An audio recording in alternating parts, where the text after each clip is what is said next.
காலையும் மாலையும் அல்லேலூயா. கிறிஸ்துவுக்குள் அன்பான நித்திய வெளிச்சம் டிவி நேயர்களே, உங்கள் அனைவருக்கும் மீட்பெரும் இரட்சகரமாகிய இயேசு கிறிஸ்துவின் இனிதான நாமத்தினாலே உங்கள் அனைவருக்கும் எங்கள் அந்தியோகி மிஷன் ஊழியங்கள் சார்பாக உங்கள் அனைவருக்கும் மனமார்ந்த வாழ்த்துக்களையும் நன்றிகளையும் தெரிவித்துக் கொள்ளுகிறோம். ஆண்டவர் ஆசீர்வதிப்பாராக. இந்த நாள் இந்த வாரம் உங்களுக்கு மிகுந்த ஆசீர்வாதமாக இருக்கும்படி மனதார வாழ்த்துகிறேன். உங்கள் மன விருப்பங்களை, உங்கள் வாஞ்சைகளை ஆண்டவர் நிறைவேற்றுவாராக என்று உங்களுக்காக ஜெபிக்கிறேன். ஆண்டவர் உங்களை ஆசீர்வதிப்பாராக. அருமையான இந்த தொலைக்காட்சியை நடத்தி வருகிற தேவதாசரை கர்த்தர் ஆசீர்வதிப்பாராக. கர்த்தர் அவரை பயன்படுத்துவாராக. கர்த்தருக்கு ஸ்தோத்திரம். அருமையான இந்த காலை பொழுதில் சமயத்திற்கேற்ற வார்த்தை என்கிற நிகழ்ச்சியின் மூலமாக கர்த்தருடைய வார்த்தைகளை உங்கள் மத்தியிலே பகிர்ந்து கொள்வதில் மிகுந்த சந்தோஷப்படுகிறேன். ஆண்டவர் ஆசீர்வதிக்கட்டும். இந்த நாளிலும் கூட உங்களுக்காக ஒரு வேத வசனத்தை வாசித்து உங்களுக்காய் ஜெபிக்க விரும்புகிறேன். என்னோடு கூட வேதத்தை திருப்பிக் கொள்ளுங்கள். நீதிமொழிகள் 19ஆம் அதிகாரம் அதனுடைய 21வது வசனத்தை வாசிப்போம். மனுஷனுடைய இருதயத்தின் எண்ணங்கள் அநேகம், ஆனாலும் கர்த்தருடைய யோசனையோ நிலை நிற்கும் என்று வேதத்தில் வாசிக்கிறோம். கர்த்தருக்கு ஸ்தோத்திரம். அருமையான இந்த காலை பொழுதில் சமயத்திற்கேற்ற வார்த்தை என்கிற அந்த நிகழ்ச்சியிலே நிலை நிற்கும் கர்த்தருடைய யோசனை என்கிற தலைப்பில் கர்த்தருடைய வார்த்தைகளை நாம் சிந்திக்க போகிறோம். இந்த நீதிபலிகள் புத்தகத்தை எழுதின தேவ மனிதன் இவ்விதமாக தெளிவாக ஒரு வார்த்தையை எழுதியிருக்கிறார். மனிதனுடைய எண்ணங்கள், மனுஷனுடைய இருதயத்தின் எண்ணங்கள் அநேகம், ஆனாலும் கர்த்தருடைய யோசனையோ நிலை நிற்கும் என்று வேதத்திலே வாசிக்கிறோம். அப்போ என் அன்பான தேவ ஜனமே, இந்த உலகத்தில் வாழ்கிற ஒவ்வொரு மனிதனுக்குள்ளும் காலை முதற்கொண்டு இரவு வரைக்கும் லட்சக்கணக்கான எண்ணங்கள் அவனுக்குள் தோன்றிக்கொண்டே இருக்கிறது. ஸ்தோத்திரம். ஆயிரக்கணக்கான எண்ணங்கள் அந்த மனிதனுக்குள்ளே தோன்றிக்கொண்டே இருக்கிறது. தன்னை குறித்த எண்ணங்கள், குடும்பத்தை குறித்த எண்ணங்கள், எதிர்காலத்தை குறித்த எண்ணங்கள், வாழ்க்கை குறித்த எண்ணங்கள், நண்பர்களை குறித்த எண்ணங்கள், உறவினர்களை குறித்த எண்ணங்கள், ஸ்தோத்திரம், தேவ ராஜ்யத்தை குறித்த எண்ணங்கள், சத்துருக்களை குறித்த எண்ணங்கள், இப்படி மனிதனுக்குள்ளே பலவிதமான எண்ணங்கள் இருக்கிறது. ஆனாலும் கர்த்தருடைய யோசனை மாத்திரமே நிலை நிற்கும் என்று வேதத்தில் வாசிக்கிறோம். ஆண்டவராகிய இயேசு கிறிஸ்து இந்த உலகத்தில் ஊழியம் செய்து வந்த அந்த நாட்களிலே அவரை குறித்து, இயேசு கிறிஸ்துவை குறித்து அநேகருக்கு அநேக யோசனைகள் இருந்தது. ஸ்தோத்திரம். சிலர் அவரை கொல்ல வேண்டும் என்று நினைத்தார்கள். சிலர் அவரை எப்படியாகிலும் பழி வாங்க வேண்டும் என்று நினைத்தார்கள். சிலர் அவரை குற்றம் சாட்ட வேண்டும் என்று நினைத்தார்கள். அவருடைய வளர்ச்சியை விரும்பாமல் அவருடைய வளர்ச்சி எப்படியாகிலும் முடக்கிவிட வேண்டும், இதற்கு மேல் அவர் வளரக்கூடாது என்று சொல்லி அநேகர் நினைத்தார்கள். அவரை சிலுவையிலே அறைய வேண்டும் என்று அநேகர் நினைத்தார்கள். இப்படி இயேசு கிறிஸ்து இந்த உலகத்தில் ஊழியம் செய்த நாட்களிலே குற்றம் கண்டுபிடிப்பதற்காக சிலர் அவரை பின்பற்றி வந்தாங்க. அவரை குறித்து பலவிதமான யோசனைகள் மனிதர்களுக்குள்ளே, நண்பர்களுக்குள்ளே, சீசர்களுக்குள்ளே, எதிரிகளுக்குள்ளே பலவிதமான எண்ணங்கள் இருந்தாலும் இயேசு கிறிஸ்து இந்த உலகத்திற்கு வந்ததற்கு பிதாவாகிய தேவன் ஒரு திட்டத்தை, ஒரு நோக்கத்தை, ஒரு யோசனையை வைத்திருந்தார். ஸ்தோத்திரம். என்னதான் மனிதர்கள் இயேசு கிறிஸ்துவை குறித்து பலவிதமான எண்ணங்களை, செயல்களை வைத்திருந்தாலும் இயேசு கிறிஸ்துவை குறித்து பிதாவின் சித்தம் மாத்திரமே நிறைவேறிற்று என்று வேதத்தில் படிக்கிறோம். இயேசு கிறிஸ்துவை குறித்து பிதாவுடைய யோசனைகளை நிறைவேறிற்று என்று வேதத்தில் படிக்கிறோம். அதே போலதான் இந்த உலக வாழ்க்கையிலே ஸ்தோத்திரம், ஒவ்வொரு நாளும் நம் காலையில எழும்பின நேரம் முதற்கொண்டு இரவு வரைக்கும் பலவிதமான காரியங்களை யோசிக்கிறோம். பலவிதமான எண்ணங்கள் நமக்குள் வந்து கொண்டே இருக்கிறது. ஒரு பிரச்சனை எடுத்துக்கொள்வோமானால் அந்த பிரச்சனைகளை எப்படி சரி செய்ய வேண்டும், எந்த மனிதர்களை சந்திக்க வேண்டும், யாரிடத்திலே பண உதவி பெற வேண்டும் என்று சொல்லி நம்முடைய மனதிலே தோன்றிக்கொண்டே இருக்கும். ஸ்தோத்திரம். Plan A, plan B, plan C என்று சொல்லி, அதாவது முதல் திட்டம் தோற்று போனால் இரண்டாவது என்ன செய்யலாம், இரண்டாவது திட்டம் தோற்று போனால் மூன்றாவது என்ன செய்யலாம் என்று சொல்லி நமக்குள்ளே பலவிதமான திட்டங்களை, நமக்குள்ளே பலவிதமான யோசனைகளை வைத்து கொண்டு இருக்கிறோம். ஆனால் எண்ணங்கள் அநேகமாக இருந்தாலும் நம்மை குறித்து, நம்முடைய குடும்பத்தை குறித்து, நம்முடைய எதிர்காலத்தை குறித்து, நம்முடைய ஜீவிதங்களை குறித்து இயேசு கிறிஸ்து என்ன நினைத்திருக்கிறாரோ, ஆண்டவர் என்ன நினைத்திருக்கிறாரோ அது மாத்திரம்தான் நிறைவேறும். அவருடைய கரத்திலே நம்ம ஒப்புக் கொடுப்பது நன்மையாக இருக்கிறது. நம்முடைய யோசனைகளை அவருடைய சமூகத்திலே ஒப்புக் கொடுக்க வேண்டியது அவசியமாக இருக்கிறது. அப்போ இந்த வார்த்தைகளை கேட்டுக்கொண்டிருக்கிற என் கண்பான தேவ ஜனமே, ஒருவேளை சத்துருக்கள் உங்களை அழித்து விடலாம் என்று யோசிக்கலாம், நண்பர்கள் உங்களை அழித்து விடலாம், உறவினர்கள் உங்களை அழித்து விடலாம், உங்கள் வளர்ச்சியை தடுத்து விடலாம், உங்கள் ஊழியத்தை தடுத்து விடலாம், உங்கள் முன்னேற்றத்தை தடுத்து விடலாம் என்று சொல்லி உங்களை குறித்து நண்பர்களோ உறவினர்களோ அல்லது சத்துருக்களோ பலவிதமான யோசனைகளை வைத்திருக்கலாம். அந்த யோசனைகளை குறித்தோ அந்த திட்டங்களை குறித்தோ நீங்கள் கவலைப்பட வேண்டாம். மனிதர்கள் உங்களை குறித்து என்ன சிந்தித்தாலும், சத்துருக்கள் உங்களை குறித்து என்ன சிந்தித்தாலும், பிசாசானவன் உங்களை குறித்து என்ன சிந்தித்தாலும் அது உங்கள் வாழ்க்கையில நடக்க போகிறதில்லை.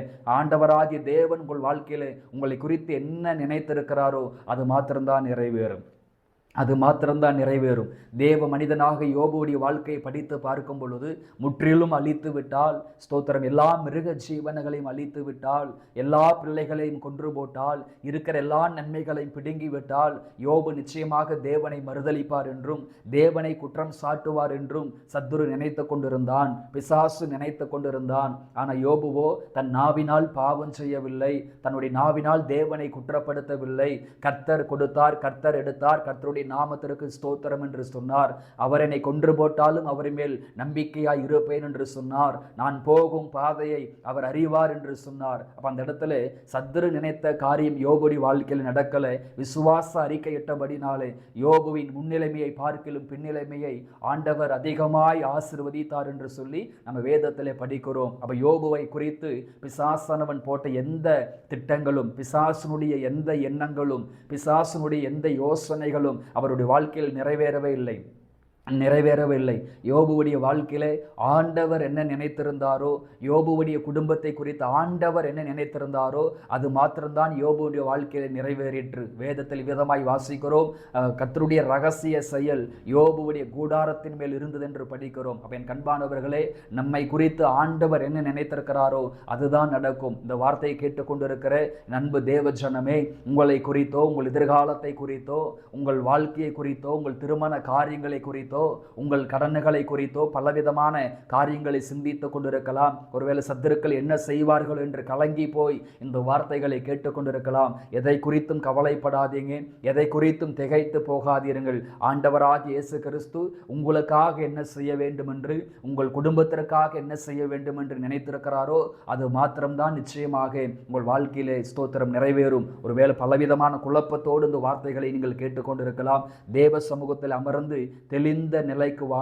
ஒருவேளை ரொம்ப குழப்பத்தோடு, ரொம்ப காயங்களோடு, ரொம்ப வருத்தத்தோடு இந்த வார்த்தைகளை கேட்டுக்கொண்டு இருப்பீங்கன்னா தேவ சமூகத்தில் அமர்ந்து உங்கள் சிந்தை தெளிவடைய, உங்கள் புத்தி தெளிவடைய தேவ சமூகத்தில் அமர்ந்திருங்கள். தேவ சமூகத்தில் கிடைக்கிற தெளிவு உலகத்தில் எந்த மூளைக்கு போனாலும் உங்களுக்கு கிடைக்காது. அப்ப தேவ சமூகத்தில் அமர்ந்து தெளிவுள்ளவங்களா மாறுங்க. உங்கள் யோசனைகள் எல்லாம் தேவ சமூகத்தில் ஒப்புக்கொடுங்க. அந்த யோசனைகள் கர்த்தருக்கு சித்தமானால் நிச்சயமாகவே உறுதிப்படும். கர்த்தருக்கு ஸ்தோத்திரம்.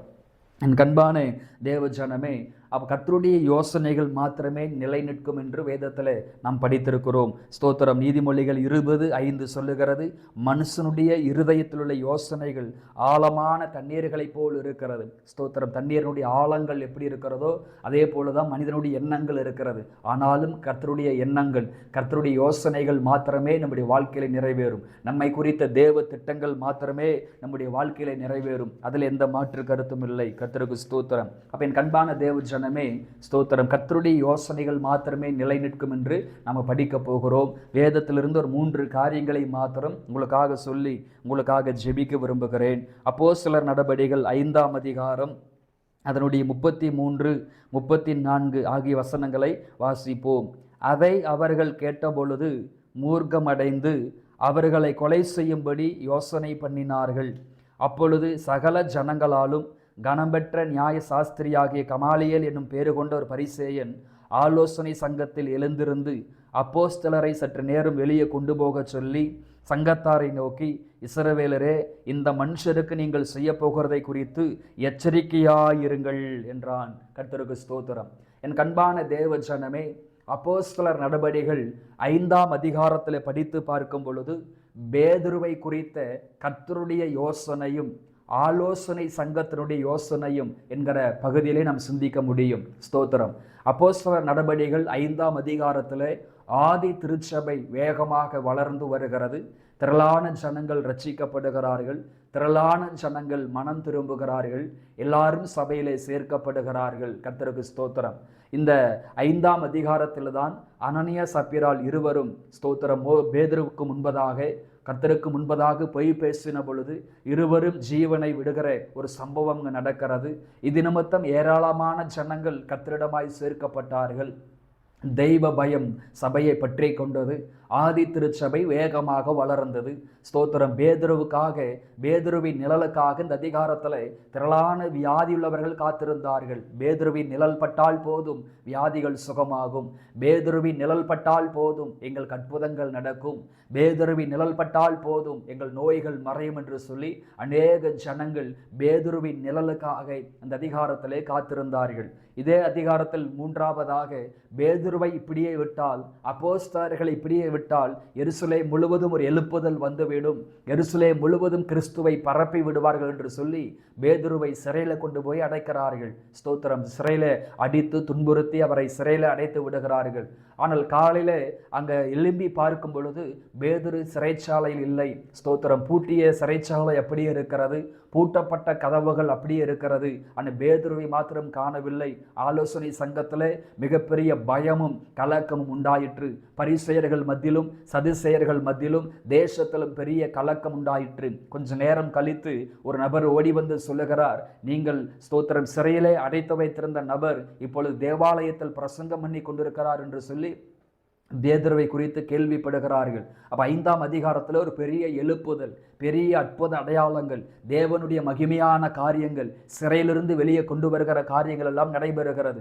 அப்ப இந்த இப்படியே விட்டுவிடக்கூடாது என்று சொல்லி ஆலோசனை சங்கம் ஸ்தோத்திரம் ஆசாரியர்கள் எல்லாம் ஒன்று சேர்ந்து ஆலோசனை சங்கத்தார் ஒன்று கூடி இந்த பேதுருவையும் மற்ற அப்போஸ்தலர்களையும் கொலை செய்ய வேண்டும் என்று ஒரு சதி ஆலோசனை போடுகிறார்கள். எப்படி ஆகிலும் பேதுருவையும் மற்ற அப்போஸ்தலர்களை கொல்ல வேண்டும், அழிக்க வேண்டும் என்று சொல்லி ஒரு முடிவெடுக்கிறார்கள். இந்த சமயத்துல தான் அந்த இடத்திலே கர்த்தருக்கு பயப்படுகிற ஸ்தோத்திரம் ஒரு மனிதனாகிய கமாலேயேல் என்கிற ஒரு மனிதன் எழும்பி ஸ்தோத்திரம் அவள் சீக்கிரம் அவசரப்பட்டு கோபப்பட்டு அந்த மனிதர்களை நீங்கள் கொல்ல வேண்டாம், இந்த யோசனைகள் இந்த காரியங்கள் மனிதனால் உண்டாயிருக்குமானால் அது அப்படியே முடிந்து போகும். இந்த யோசனைகள், இந்த எழுப்புதல், இந்த உபதேசம், இந்த அபிஷேகம், இந்த அற்புத அடையாளங்கள், இந்த அப்போஸ்தலர்கள் பிரசங்கிக்கிற இந்த பிரசங்கங்கள் தேவனால் உண்டாயிருக்குமானால் உங்களால் அவர்களை அழிக்க முடியாது என்று சொல்லி அந்த நாளிலே பேதுருவையும் மற்ற அப்போஸ்தலர்களையும் காப்பாற்றியதை வேதத்தில் படிக்கிறோம். அன்றைக்கு பேதுருவை அவர்களால் கொலை செய்ய முடியவில்லை, மற்ற அப்போஸ்தலர்களை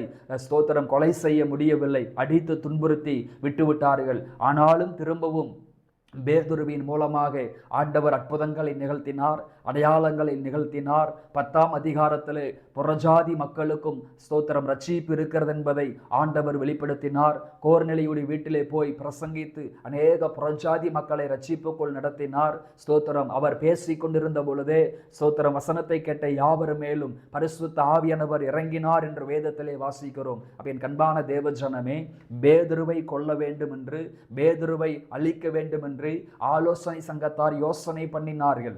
ஸ்தோத்திரம். அன்றைக்கு இருந்த பரிசேயர்களும் சதிசேயர்களும் பேதுருவை கொலை செய்ய வேண்டும் என்று சதி ஆலோசனை பண்ணினார்கள். ஆனால் பேதுருவை குறித்து ஆலோசனை சங்கத்தினுடைய யோசனைகளும் எண்ணங்களும் வாய்க்காமலே போயிற்று. கர்த்தர் அதை ஸ்தோத்திரம் அபாத்தமாக்கி போட்டார். ஆனால் கர்த்தருடைய யோசனை மாத்திரமே பேதுருவின் வாழ்க்கையை நிறைவேறிற்று. இன்னும் பேதுருவை குறித்து தேவனுக்கு ஒரு திட்டம் உண்டு, இன்னும் பேதுருவை குறித்து தேவனுக்கு ஒரு சித்தம் உண்டு, இன்னும் பேதுருவை குறித்து ஒரு பெரிய எழுப்புதலை குறித்த காரியங்கள் உண்டு. ஆதலால் மனித யோசனைகள் எதுவுமே பேதுருவின் வாழ்க்கையில் நிறைவேறவில்லை. பேதுருவை குறித்தும் பேதுருவின் ஊழியத்தை குறித்தும் ஆதி திருச்சபை குறித்தும் தேவன் வைத்திருந்த திட்டங்கள் மாத்திரமே, தேவனுடைய யோசனைகள் மாத்திரமே அவருடைய வாழ்க்கையில நிறைவேறிற்று என்று சொல்லி வேதத்தில் நம்மால் வாசிக்க முடிகிறது. அப்போ என் கண்பான தேவஜனமே, ஒருவேளை உங்களை கொன்று போட வேண்டும், உங்களை அழித்து போட வேண்டும் என்று சொல்லி அநேகர் சிந்தித்து கொண்டிருக்கலாம். ஒருவேளை உங்கள் குடும்பத்தை ஒன்றுமில்லாமல் பொருள் ஆக்க வேண்டும் என்று சொல்லி அநேக சத்துருக்கள் சிந்தித்து கொண்டிருக்கலாம். உங்களையும் உங்கள் குடும்பத்தையும் உங்கள் வியாபாரத்தை உங்கள் தொழில்களை உங்கள் வேலைகளை ஒன்றுமில்லாமல் செய்ய வேண்டும் என்று சிலர் மந்திரவாதம் செய்யலாம், பிள்ளை சூரியங்களை செய்யலாம். அநேகர் உங்களுக்கு விரோதமாக எழும்பலாம், அநேகர் உங்களுக்கு விரோதமாக சிந்திக்கலாம், அநேகர் உங்களுக்கு விரோதமாக செயல்படலாம். ஆனால் ஒரு காரியத்தை புரிந்து கொள்ளுங்கள், பேதுருவை கொல்ல வேண்டும் என்கிற ஆலோசனை சங்கத்தாருடைய யோசனைகள் எல்லாவற்றையும் ஆண்டவர் வாய்க்காமலே போக செய்து கர்த்தருடைய யோசனைகள் மாத்திரமே நிலை நின்றது என்று வேதத்திலே வாசிக்கிறோம். அதே போல உங்களை குறித்து எல்லா சத்துருவின் எண்ணங்களையும் ஆண்டவர் ஸ்தோத்திரம் முறியடிப்பார். எல்லா எதிரிகளுடைய எண்ணங்களை முறியடிப்பார். சத்துருக்களின் எண்ணங்களை ஆண்டவர் முறியடிப்பார். உங்கள் வேலைக்கு விரோதமா, உங்கள் வியாபாரத்திற்கு விரோதமா, நீங்க செய்து கொண்டிருக்கிற ஊழியங்களுக்கு விரோதமா சத்துரு எடுக்கிற எல்லா திட்டங்களையும் ஆண்டவர் முறியடிப்பார். ஆண்டவர் முறியடிப்பார். ஸ்தோத்திரம். உங்கள் எதிர்காலத்தை குறித்து சத்துரு எடுக்கிற மனிதர்கள் எடுக்கிற எல்லா திட்டங்களையும் ஆண்டவர் முறியடிப்பார். கர்த்தருக்கு ஸ்தோத்திரம். அப்ப என் கண்பான தேவஜனமே, உங்களை கொல்ல வேண்டும், உங்களை அழிக்க வேண்டும், ஸ்தோத்திரம், உங்களை இல்லாமல் இல்பொருள் ஆக்க வேண்டும் என்று எத்தனை பேர் உங்களுக்கு விரோதமாக எழும்பி வந்தாலும் கர்த்தர் உங்களுக்காக யுத்தம் பண்ணுவார். கர்த்தர் உங்களுக்காக வழக்காடுவார். கர்த்தர் உங்களுக்காக நீதி செய்வார். உங்களுக்காக தேவன் ஒரு திட்டத்தை, ஒரு நோக்கத்தை வைத்திருக்கிறார். உங்கள் குடும்பத்திற்காக, உங்களுக்காக ஒரு நோக்கத்தை வைத்திருக்கிறார்.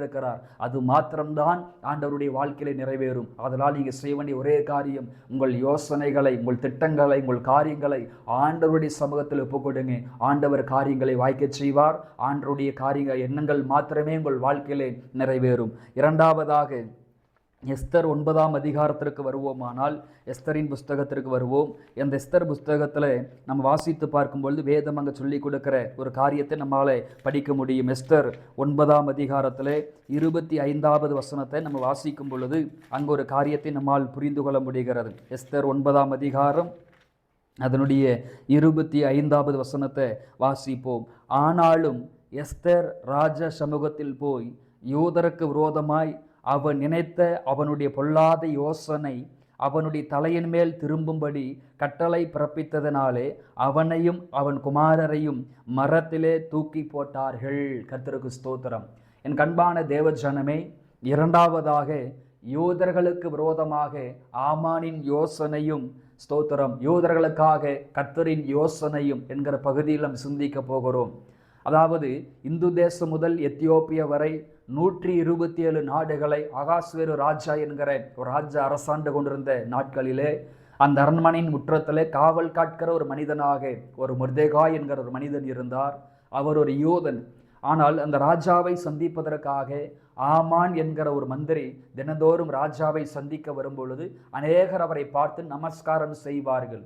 ஆனால் இந்த மொர்தெகாய் தேவனுக்கு பயப்படுகிற மனுஷன், கர்த்தரை கனமண்ணுகிற மனுஷன், தேவனை மாத்திரமே தொழுது கொள்ளுகிற ஒரு மனுஷனாய் இருந்தபடியால் எல்லாரை போல ஆமானுக்கு அவர் பயப்படவில்லை. எல்லாரை போல ஆமானை நமஸ்கரிக்கவில்லை. ஆதலால் ஆமானுக்கு இந்த மொர்தெகாயை கொல்ல வேண்டும், மொர்தெகாய் பிறந்த யூத குலத்தையே அழிக்க வேண்டும் என்று சொல்லி ஸ்தோத்திரம் ஒரு சதி ஆலோசனைகளை உருவாக்கி ராஜாவின் இடத்துல போய், இந்த தேசத்தில் யூதர்கள் என்று ஒரு குறிப்பிட்ட மக்கள் வாழ்கிறார்கள், அவர்களுடைய வழக்கத்திற்கும் நம்முடைய வழக்கத்திற்கும் விகற்பமாய் இருக்கிறது, நமக்கு விரோதமாய் அவங்க செயல்படுகிறாங்க, அந்த யூதர்களை அழிக்க வேண்டும் என்று சொல்லி ஒரு கட்டளையை பெற்றுக்கொள்ளுகிறான். அப்பொழுது 3 நாள் உபவாசித்து ஜெபித்து தேவ சமூகத்தில் ஜெபித்து எஸ்தர் ராஜாத்தி தேவனை அந்த ராஜாவை போய் சந்திக்கும் பொழுது ராஜாவுடைய கண்களிலே தயவு கிடைக்கிறது. இப்பொழுது மொர்தெகாயை கொல்ல வேண்டும் என்று சொல்லி ஆமான் 50 முழம் தூக்கு மரத்தை உருவாக்கி வைத்திருந்தான். அதே தூக்கு மரத்தில் ஸ்தோத்திரம் ஆமானை போடும்படி ராஜா கட்டளை பிறப்பித்தான். ராஜாவுடைய குடும்பத்தாரையும் அந்த தூக்கு மரத்தில் போடும்படி ராஜா கட்டளை பிறப்பித்தான். எந்த யூதர்களை கொல்ல வேண்டும், எந்த மொர்தெகாயை கொல்ல வேண்டும் என்று ஸ்தோத்திரம் ஆமான் நினைத்தானோ அந்த நாளில் தானே காரியம் மாறுதலாய் முடிந்தது என்று சொல்லி வேதத்திலே படிக்கிறோம். கர்த்தருக்கு ஸ்தோத்திரம். அந்த கொலை செய்யப்பட வேண்டும், யூதர்கள் அழிக்கப்பட வேண்டும் என்று நினைத்த பொழுது எஸ்தர் 3:6 சொல்லுகிறது, சூசான் நகரம் கலங்கிற்று என்று வேதத்தில் படிக்கிறோம். அழிக்கும்படி கட்டளை பிறப்பிக்கப்பட்ட பொழுது சூசான் நகரமே கலங்கிற்று அப்படின்னு படிக்கிறோம். ஆனால் காரியம் மாறுதலாக முடிந்த பொழுது ஸ்தோத்திரம் காரியம் மாறுதலாக முடிந்தது. ஒரு பெரிய ஆர்ப்பரிப்பு அங்கு உண்டாயிற்று, களிப்பும் சமாதானமும் அங்கு உண்டாயிற்று என்று சொல்லி வேதத்தில் படிக்கிறோம். அந்த 50 முழ தூக்கு மரத்தில் ஆமானையும் அவன் குடும்பத்தாரையும் தூக்கி போட்டதை வேதத்தில் படிக்கிறோம். அவனுடைய பொல்லாத யோசனை அவனுக்கு விரோதமாகவே திரும்பிற்று என்று வேதத்தில் படிக்கிறோம். அப்ப என் கண்பான தேவஜனமே, யூதர்களையும் ஸ்தோத்திரம் அந்த யூத குலத்தில் இருக்கக்கூடிய முர்தகாயும் கொல்ல வேண்டும் என்று, அழிக்க வேண்டும் என்று சொல்லி, அந்த யூதகுலமே இருக்கக்கூடாது என்று சொல்லி சதி ஆலோசனை பண்ணினே ஸ்தோத்திரம் பொல்லாத யோசனை கொண்டிருந்த ஆமானின் யோசனைகளை ஆண்டவர் தாறுமாறாக்கி போட்டார். அந்த யோசனைகள் வாய்க்காமலே போனது. எந்த நாளில் யூதர்களை கொல்ல வேண்டும் என்று நினைத்தானோ அந்த நாளில் தானே காரியம் மாறுதலாக முடிந்ததென்று வேதத்திலே வாசிக்கிறோம்.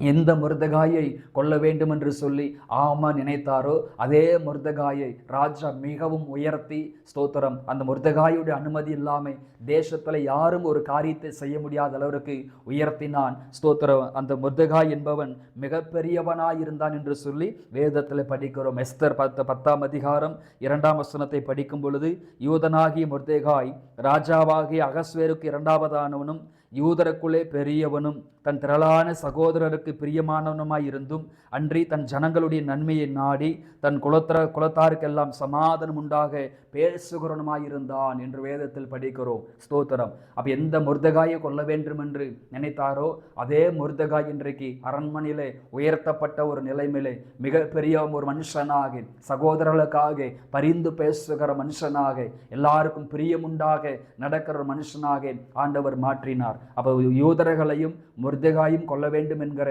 ஆமானின் பொல்லாத யோசனைகளை கர்த்தர் தாறுமாறாக்கி யூதர்களை காப்பாற்ற வேண்டும் என்கிற ஸ்தோத்திரம் முர்தகாயை உயர்த்த வேண்டும் என்கிற கர்த்தருடைய யோசனைகள் மாத்திரமே நிலை நின்றது என்று வேதத்தில் படிக்கிறோம். இந்த கடைசி காலத்தில் சபைகளுக்கு விரோதமா, ஊழியங்களுக்கு விரோதமா, ஊழியக்காரங்களுக்கு விரோதமா எத்தனையோ யோசனைகளை பார்க்கிறோம். ஆனாலும் சபையை குறித்து, ஊழியத்தை குறித்து கர்த்தருடைய யோசனைகள் மாத்திரமே நிலை நிற்கும். அதே போல் உங்களை குறித்து, உங்கள் குடும்பத்தை குறித்து, உங்கள் எதிர்காலத்தை குறித்து, உங்கள் பிள்ளைகளை குறித்து பலதரப்பட்ட மனிதர்கள், பலதரப்பட்ட நண்பர்கள், பலதரப்பட்ட உறவினர்கள் ஸ்தோத்திரம் பல திட்டங்களை, சில பொல்லாத சிந்தனைகளை, பொல்லாத யோசனைகளை உங்களுக்கு விரோதமாக செய்து கொண்டிருக்கலாம். ஆனால் எல்லா யோசனைகளையும் ஆண்டவர் வாய்க்காமலே போக செய்வார். கர்த்தர் உங்களுக்காக யுத்தம் பண்ணுவார். கர்த்தர் உங்களுக்காக வழக்காடுவார். கர்த்தர் உங்களுக்காக நீதி செய்வார். ஸ்தோத்திரம். உங்களுக்கு விரோதமாய் போராடுகிற ஆமானின் ஆவிகளை கர்த்தர் அழித்து போடுவார். எந்த நாளிலே உங்களை ஜெயிக்க வேண்டும் என்று நினைத்தார்களோ அதே நாளிலே கர்த்தர் உங்களை ஜெயிக்க பண்ணுவார். அதே நாளிலே கர்த்தர் உங்களை உயர பண்ணுவார். கர்த்தருக்கு ஸ்தோத்திரம். அப்ப இஸ்ரவேல் மக்களை, யூதர்களை குறித்தும் முர்தகாய் குறித்தும் எல்லா பொல்லாத யோசனைகளையும் ஆண்டவர் தாறுமாறாக்கி போட்டார். கர்த்தருக்கு ஸ்தோத்திரம். மூன்றாவதாக ஒரு காரியத்தை பார்த்து நாம் ஜெபிப்போம். 2 சாமுவேல் 17ஆம் அதிகாரத்திற்கு வருவோம். 2 சாமுவேல் 17ஆம் அதிகாரம் 23வது வசனத்தை வாசிக்கும் பொழுது, அகித்தோப்பேல் தன் யோசனையின்படி நடக்கவில்லை என்று கண்டபோது தன் கழுதின் மேல் சேணம் வைத்து ஏறி தன் ஊரில் இருக்கிற தன் வீட்டுக்கு போய் தன் வீட்டு காரியங்களை ஒழுங்குபடுத்தி 4 கொண்டு செத்தான். அவன் தகப்பன் கல்லறையில் அவனை அடக்கம் பண்ணினார்கள் என்று வேதத்தில் படிக்கிறோம். அப்ப என் கண்பான தேவ ஜனமே, மூன்றாவதாக தாவீதை குறித்து கர்த்தரின் யோசனையும் அகித்தோப்பேலின் யோசனையும் என்கிற பகுதியில் நாம் சிந்திக்க போகிறோம். தேவ மனிதனாகி தாவீது இந்த உலகத்தில் வாழ்ந்து கொண்டிருந்த காலத்தில், அவர் ராஜாவாய் இருந்த காலத்தில் அகித்தோப்பேல் என்கிற ஒரு மனிதன் இருந்தார். அந்த மனிதன் நல்ல ஆலோசனைகளை கொடுக்கிற ஒரு மனிதன். அந்த மனிதன் நல்ல ஆலோசனைகளை, நல்ல திட்டங்களை கொடுக்கிற ஒரு மனிதனாய் இருந்தார். 2 சாமுவேல் 16ஆம் அதிகாரத்தில் 23 சொல்லுகிறது, அந்நாட்களில் அகித்தோப்பேல் சொல்லும் ஆலோசனை தேவனுடைய வாக்கை போல் இருந்தது. அப்படி அகித்தோப்பேலின் ஆலோசனை எல்லாம் தாவீதுக்கும் இருந்தது, அப்சலோமுக்கும் அப்படியே இருந்தது என்று வேதத்தில் படிக்கிறோம். அப்ப அன்றைய காலகட்டத்தில், தாவீதின் காலத்தில், ராஜாவாய் இருந்த காலத்தில் அகித்தோப்பேல் என்கிற ஒரு மனிதன் கொடுக்கிற ஆலோசனைகளும் அந்த மனிதன் கொடுக்கிற திட்டங்கள் எல்லாம் தேவனுடைய வாக்கை போல் இருந்தது. அகித்தோப்பேல் சொன்னா அப்படி சரியாக இருக்கும், சரியாக நடக்கும் என்கிற ஒரு நம்பிக்கை ஜனங்களுக்குள்ளும் இருந்தது, தாவீதுக்குள்ளும் இருந்தது, அப்சலோமுக்குள்ளும் இருந்தது. இப்படிப்பட்ட ஒரு சமயத்துல தான் தாவீதை ஸ்தோத்திரம் கொன்றுவிட்டு அந்த இடத்துல தன்னை ராஜாவாக ஏற்படுத்தி கொள்ள வேண்டும் என்று அப்சலோம், தாவீதுடைய சொந்த மகனாகிய அப்சலோமை விரோதமாக செயல்படுகிறார். தாவீதை கொலை செய்வதற்கு வகை தேடுகிறார். அந்த இடத்துல தன்னை ராஜாவாக நிலைநிறுத்த பார்க்கிறார். இப்படி சம்பவங்கள் நடந்து கொண்டு இருக்கும் பொழுது இந்த அகித்தோப்பேல் என்கிற ஒரு மனிதன் தாவீதை விட்டு பிரிந்து இப்பொழுது தாவீதின் மகனாய் இருக்கக்கூடிய அப்சலோமுக்கு ஆலோசனைகளை கொடுக்க ஆரம்பித்து விட்டார். தாவீதை எப்படி கொள்ளலாம், தாவீதை எப்படி ஜெயிக்கலாம், தாவீதை எப்படி மேற்கொள்ளலாம் என்று சொல்லி ஸ்தோத்திரம் தாவீதுக்கு விரோதமாய் எழும்புகிற தன் சொந்த மகனாகிய அப்சலோமுக்கு ஆலோசனைகளை கொடுக்கும்படி அகித்தோப்பேல் எழும்பினான். இப்ப அகித்தோப்பேல் என்கிற மனிதன் ஸ்தோத்திரம் இந்த அப்சலோமுக்கு கொடுக்கிற ஆலோசனைகளை கேட்டு அப்சலோம் அப்படியே செயல்பட ஆரம்பித்தான். இப்படிப்பட்ட ஒரு சமயத்துல தான் அகித்தோப்பேலினுடைய ஆலோசனைகளை ஆண்டவர் தாறுமாறாக்கி போட்டான்.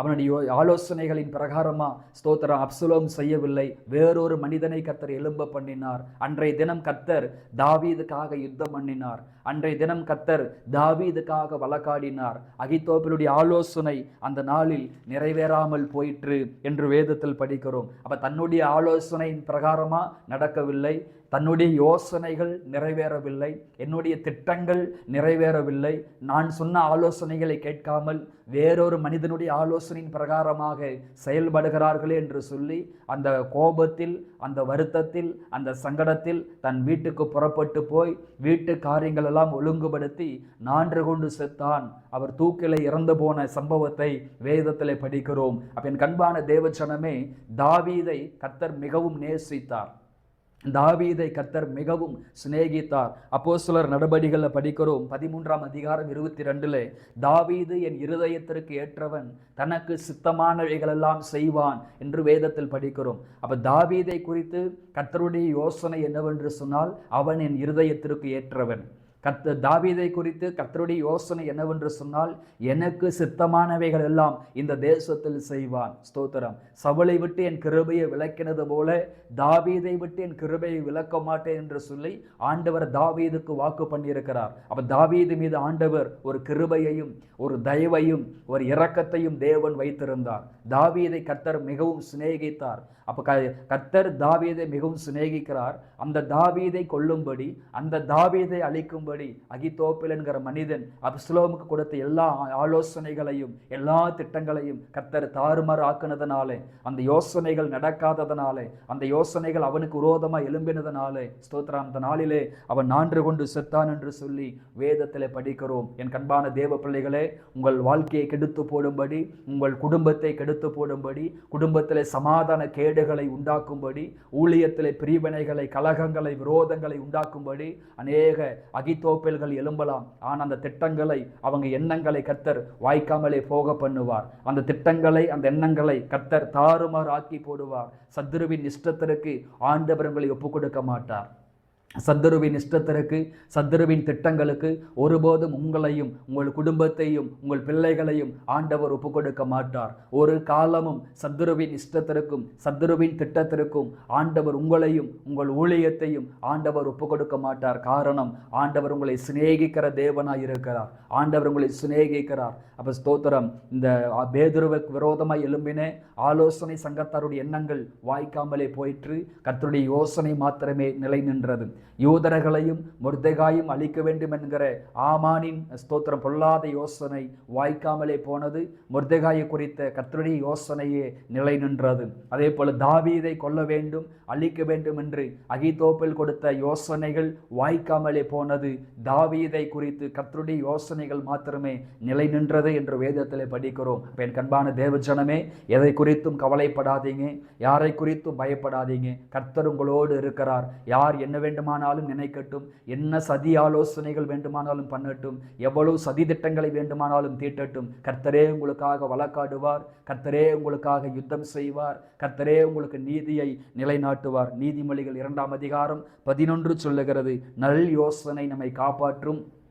நீதிமொழிகள் 20:18 சொல்லுகிறது, நல் யோசனை செய்து யுத்தம் பண்ணு என்று வேதத்திலே வாசிக்கிறோம். ஸ்தோத்திரம். அருமையான தேவ பிள்ளைகளே, எல்லாரும் சிந்திக்கிறது போல மாம்சத்தில் யோசிக்காமல் தேவ சமூகத்தில் அமர்ந்து தேவ சமூகத்தில் காரியங்களை கேட்டு சத்தம் கேட்டு சித்தம் செய்ய உங்களை ஒப்புக் கொடுங்க. கர்த்தர் உங்களுடைய காரிய வாழ்க்கையிலே பெரிய ஜெயத்தை கட்டளையிடுவாராக.